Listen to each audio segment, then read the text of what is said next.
हुकूमत हिंद की तरफ से जो बरसर इक़्तिदार जमात है बीजेपी की, और वज़ीर आज़म बार बार अपनी पार्टी की तरफ से, सरकार की तरफ से कहते हैं कि उनकी पार्टी का नारा है सबका साथ, सबका विकास और सबका विश्वास, वो हमेशा से एक झूठ साबित हुआ है।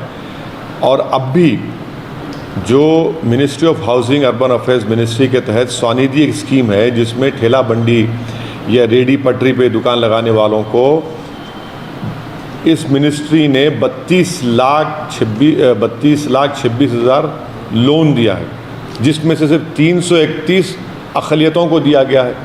अरे भैया, क्यों धोखा दे रहे हैं माइनॉरिटीज़ को, मुसलमानों को आप? जबकि हुकूमत के ख़ुद आंकड़े, डेटा ये बताता है 2009 और 10 का कि अर्बन एरियाज़ में, शहरी इलाक़ों में जो शेयर है मुसलमानों का सेल्फ एम्प्लॉयमेंट में, ख़ुद रोज़गार में, वो 50% है।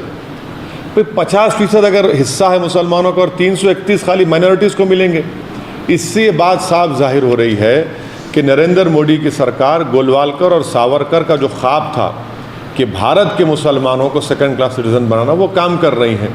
और जो बीजेपी का कोर वोटर है वो तो खुश होता है जब मुसलमानों से नाइंसाफ़ी होती है और उनको उनका हक़ नहीं मिलता। ये सिलसिला सिर्फ इस स्कीम के तक नहीं है, बल्कि प्रधानमंत्री आवास योजना ग्रामीण में देख लिए मुसलमानों का शेयर कितना है, पीएमजेबी के स्कीम देखिए, उसमें मुसलमानों का कोई रोल नहीं है। तो एक भाजपा की सरकार एक पूरे मनसूबाबंद तरीके से मुसलमानों को जो गवर्नमेंट की स्कीम्स में उनका हिस्सा नहीं दे रही है और बार बार झूठ बोलती है। ये आरटीआई का रिप्लाई है। अब इस पर क्या जवाब देगी भाजपा, बताइए। मिलत टाइम्स को आपकी ज़रूरत है, हमारी आप माली मदद करें।